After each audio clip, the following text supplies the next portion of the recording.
आप देख रहे हैं जय भारत टीवी।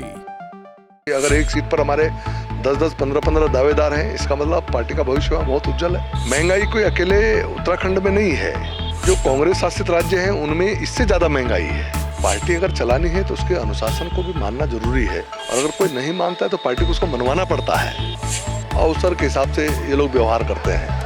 आज क्योंकि भाजपा ने उनको निष्कासित कर दिया है, उनको कांग्रेस की ही बात करनी होगी, तो कांग्रेस के पक्ष में बोल रहे हैं। भारतीय जनता पार्टी की सरकार कोई सिर्फ हरक सिंह के कारण नहीं आई है, उससे पहले भी हमारी सरकार आई जब वो कांग्रेस में रहते थे। कोई जाने आने से बहुत ज्यादा प्रभाव पड़ने वाला नहीं है। प्रदेश का वातावरण भारतीय जनता पार्टी के पक्ष में है। भारतीय जनता पार्टी भारी बहुमत के साथ में सरकार बनाएगी।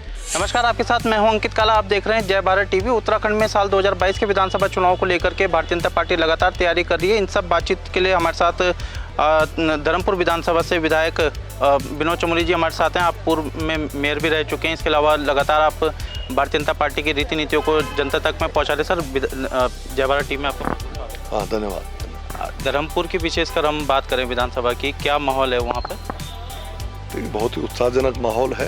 लोग इंतजार में हैं कि 14 फरवरी का दिन आए और हम भारतीय जनता पार्टी के पक्ष में पोल करें, तो बहुत अच्छा माहौल है। और भारतीय जनता पार्टी पहले से ज़्यादा लीड लेकर वहाँ से जीत कर आएगी। आप सर इस बार भी धर्मपुर विधानसभा से चुनाव लड़ रहे हैं, कुछ क्या? देखिए, अभी पार्टी को तय करना है। हाँ, वर्तमान में मैं विधायक हूँ तो ये माना जाना चाहिए कि मैं चुनाव लड़ूंगा, लेकिन आखिर पार्टी को ही नाम तय करने हैं। पार्टी मुझे जिम्मेदारी देगी तो मैं लड़ूंगा। और भी तैयारी कर रहे हैं सर आप ही की पार्टी से? नहीं, अच्छी बात है कि कार्यकर्ता हमारे हैं, उनका भी पूरा अधिकार है। और मैं तो इसको एक अच्छा संकेत मानता हूं कि अगर एक सीट पर हमारे 10-10, 15-15 दावेदार हैं, इसका मतलब पार्टी का भविष्य बहुत उज्जवल है। आप देख रहे हैं सर कि जिस तरीके की परिस्थितियां हैं, कांग्रेस पार्टी लगातार ये सवाल उठा रही है महंगाई को लेकर के, कई सारे ऐसे विषय हैं, बेरोजगारी का, ये मुद्दे हैं इस बार के विधानसभा के इलेक्शन में। आप जब जा रहे हैं जनता के बीच में, जनता पूछ रही है सब? देखिए, इस तरह से रिएक्शन नहीं आ रहा जिस तरह कांग्रेस प्रोजेक्ट कर रही है। महंगाई कोई अकेले उत्तराखंड में नहीं है, जो कांग्रेस शासित राज्य हैं उनमें इससे ज़्यादा महंगाई है। वहाँ की स्थितियाँ बहुत इससे ज़्यादा जटिल हैं, तो इसलिए कांग्रेस के इस बात को वो जस्टिफाई नहीं कर पा रहे हैं। क्योंकि लोगों को जब हम लोग बात कर रहे हैं तो लोग खुद समझ रहे हैं कि हम कोरोना काल से गुजर रहे हैं, देश इस समय जिन परिस्थितियों से निकल कर आ रहा है, तो उनको भी लगता है कि थोड़ा बहुत लोगों को कंट्रीब्यूट करना पड़ रहा है। और निश्चित महंगाई है, इसमें कोई दो राय नहीं है, लेकिन महंगाई इतनी भयावह है कि वो बाकी चीज़ें गौण हो जाए ऐसी स्थिति भी नहीं है। और आम आदमी मानसिक रूप से तैयार है कि देश को बचाने के लिए और आगे लाने के लिए अगर कुछ कंट्रीब्यूट करना पड़ेगा तो कंट्रीब्यूट कर रहे हैं और करेंगे। आपके पुराने साथी हरक सिंह रावत जी पार्टी को छोड़ रहे हैं और आप पार्टी ने उन्हें निष्कासित कर दिया है। आपको लगता है कि एक बड़ा हैवी वेट मंत्री इस तरीके से जाता है तो पार्टी को कुछ नुकसान हो सकता है? देखिए, जब हमारा कोई भी कार्यकर्ता छोटा या बड़ा जब पार्टी से बाहर निकलता है तो निश्चित तौर पर हम नहीं चाहते कि ऐसा हो, लेकिन पार्टी अगर चलानी है तो उसके अनुशासन को भी मानना जरूरी है। और अगर कोई नहीं मानता है तो पार्टी को उसको मनवाना पड़ता है। तो कार्यकर्ता का भी स्वभाव ये होना चाहिए कि हम कोई भी अपनी बात कहें या कोई भी हमारी एक्टिविटीज़ हों, वो एक लक्ष्मण रेखा है अनुशासन की, उसको पार न करें। तो कहीं ना कहीं गलतियाँ हुई हैं तो पार्टी ने उस पर निर्णय लिया है। वो आज मीडिया से बातचीत कर रहे थे तो कह रहे थे कि घुटन हो रही है, भाजपा उनको काम नहीं करने दे रही है। आपके साथ ऐसा हो रहा है सर कि इस तरीके के समीकरण? देखिए, मेरा ये कहना है कि जितना शायद उनकी बात भारतीय जनता पार्टी ने मानी होगी, इतनी कभी किसी की बात मानी नहीं आज तक। क्योंकि तमाम बार ऐसे मौके आए जब उन्होंने अपनी नाराज़गियाँ प्रकट की, और उनकी नाराज़गी को दूर करने के लिए पार्टी ने, मैं समझता हूँ कि जितना पेशेंस रखा और जितना आगे तक पार्टी बढ़ी है, मैंने कभी पार्टी को इस तरह देखा नहीं है। और मैं खुद बड़ा ताज्जुब में था कि आखिर पार्टी कैसे सब बर्दाश्त कर रही है। लेकिन पार्टी ने उनके लिए जितना कुछ किया है वो कल्पना में भी नहीं सोच सकते जितना उनके लिए किया गया है। उसके बाद भी अगर वो पार्टी के साथ नहीं रह पाए तो ये उनका अपना एक कैरेक्टर है जो आज उनके ऊपर भारी पड़ा है। उत्तराखंड की राजनीति में सर हरक जी का ऐसा कहा जाता है कि वो राजनीति के भविष्यवाणी मौसम की तरफ प्रेडिक्ट कर सकते हैं। आज वो मीडिया से बातचीत में ये कह रहे हैं कि कांग्रेस की सरकार आने वाली है पूर्ण बहुमत के साथ। आप इस बात से कि ये अवसर के हिसाब से ये लोग व्यवहार करते हैं। आज क्योंकि भाजपा ने उनको निष्कासित कर दिया है और अब उनके सामने ये दिक्कत खड़ी को कहाँ जाए, तो उनको कांग्रेस की ही बात करनी होगी, तो कांग्रेस के पक्ष में बोल रहे हैं। लेकिन उनके आने जाने से कोई भारतीय जनता पार्टी की सरकार कोई सिर्फ हरक सिंह के कारण नहीं आई है, उससे पहले भी हमारी सरकार आई जब वो कांग्रेस में रहते थे। तो कोई जाने आने से बहुत ज़्यादा प्रभाव पड़ने वाला नहीं है। प्रदेश का वातावरण भारतीय जनता पार्टी के पक्ष में है, और आप देखना भारतीय जनता पार्टी भारी बहुमत के साथ में सरकार बनाएगी।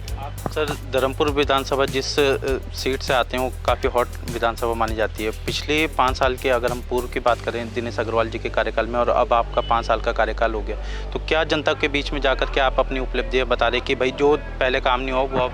देखिए, बहुत सारे काम हमने इस बीच में किया है, लेकिन जहाँ तक बात है धर्मपुर विधानसभा की, पिछली बार क्योंकि 3 बार से वो विधानसभा भारतीय जनता पार्टी जीत नहीं पाई थी और वहाँ पर कैबिनेट मंत्री होते थे, उस समय वो हॉट विधानसभा लगती थी क्योंकि कैबिनेट मंत्री और मेयर सामने सामने लड़ रहे थे। लेकिन आज वो 2-2 बार हारे हुए व्यक्ति हैं, न वो कैबिनेट मंत्री हैं, वो विधानसभा भी हारे, मेयर भी हारे, आज फिर 5 साल से वो क्षेत्र में थे भी नहीं, आज चुनाव में आ रहे हैं, इसलिए लोगों को वो पिछला जमाना ध्यान आता है। आज परिस्थितियां बहुत बदल गई हैं, वो विधानसभा भारतीय जनता पार्टी की बन चुकी है आज की तारीख में, और भारतीय जनता पार्टी भारी मेजोरिटी के साथ जीतेगी। इस 5 साल में जो काम मैंने वहाँ पर किए हैं, भूतो न भविष्यति, ऐसे काम के अलावा 1000 करोड़ के विकास कार्य इस समय धर्मपुर विधानसभा के अंदर चल रहे हैं, उन पर काम हो रहा है। 584 करोड़ रुपया तो ADB से लगने जा रहा है, जिसमें सेवर लाइन, सड़कें, आपका ड्रिंकिंग वाटर और ड्रेनेज, ये सारी व्यवस्था बनने जा रही है। उसके साथ साथ PWD के माध्यम से काम हुए हैं, अमृत योजना के माध्यम से काम हुए हैं। लगातार हम लोग काम में लगे हुए हैं और हमारी सक्रियता 5 साल लगातार बनी हुई है। तो आज परिस्थितियां बदल चुकी हैं, पिछली बात से प्रभावित होने की जरूरत नहीं है। आज की परिस्थिति में आप लोगों से बात करिए, पार्टी से कोई चुनौती आप नहीं मान रहे? कोई चुनौती नहीं है, कोई चुनौती नहीं है। कांग्रेस पार्टी इस समय वहाँ दिखाई भी नहीं पड़ रही, वो सिर्फ एक समीकरणों के कारण वो मानते हैं कि शायद कांग्रेस वहाँ पर कहीं आ जाएगी, लेकिन वो समीकरण भी उनके काम आने वाले नहीं है। आप देख रहे हैं सर कि किस तरीके से अभी उम्मीद प्रत्याशियों की सूची नहीं आ रही, आपको लगता है ये लेट लतीफ़ी कुछ सही नहीं? हर चीज़ का समय होता है। अभी नॉमिनेशन 21 तारीख से होना है, तो उसके दौरान ही सूची आती है। पहले ऐसे 10-15 दिन थोड़ा पहले सूची कभी भी डिक्लेयर होती है। अब प्रक्रिया शुरू हो जाएगी, 20-21 तारीख को सूची आनी शुरू हो जाएंगे और 25-26 तारीख तक चलेगा। हमारे टीवी से बातचीत के लिए बहुत बहुत धन्यवाद। तो ये थे विधायक विनोद चमोली जी, जिन्होंने साफ तौर पर कहा है कि भारतीय जनता पार्टी दोबारा से सत्ता में आने जा रही है। इसके साथ ही साथ जिस तरीके से कैबिनेट मंत्री हरक सिंह रावत को पार्टी से निष्कासित किया गया है, उस पर भी वो कटाक्ष करते हुए नजर आ रहे हैं। साथ ही उनको अनुशासन में रहने की भी नसीहत कहीं ना कहीं दे रहे हैं। कुल मिलाकर के जिस तरीके से उत्तराखंड का इलेक्शन काफ़ी दिलचस्प हो रहा है और कहीं ना कहीं जो लड़ाई है वो काफ़ी कांटे की टक्कर देखने को मिल रही है। ऐसे में कहीं ना कहीं निश्चित रूप से जो सिटिंग विधायक हैं वो भी कहीं ना कहीं अपनी जीत को लेकर के काफ़ी आश्वस्त, फिलहाल भली मीडिया के सामने वो कहें कि पूरी भारी मतों के साथ जीतेंगे, लेकिन कहीं ना कहीं भाजपा इस बात को जानती है कि जिस तरीके के समीकरण रहे हैं, जिस तरीके के मिथक है और जो कुछ एक जो जनहित से जुड़े हुए मुद्दे हैं, वो कहीं ना कहीं भाजपा के जो सिटिंग विधायक हैं उनके लिए काफ़ी हद तक चुनौतीपूर्ण होगा। बहरहाल देखना होगा कि तमाम दल और जो नेता हैं वो अपनी तैयारी तो कर रहे हैं, लेकिन इसका आने वाले समय में उनको कितना फ़ायदा मिलेगा ये आने वाला वक्त बताएगा। फिलहाल अगर आपको हमारे काम पसंद आ रहा है तो इस वीडियो को ज़्यादा से ज़्यादा लोगों तक शेयर करें, चैनल को सब्सक्राइब करें और बेल आइकन को भी प्रेस कर लें, ताकि हमारी जो लेटेस्ट वीडियो की अपडेट है वो आप तक मिलती रहे। अपने सहयोगी आशु के साथ मैं अंकित काला, जय भारत टीवी, देहरादून। आप देख रहे हैं जय भारत टीवी।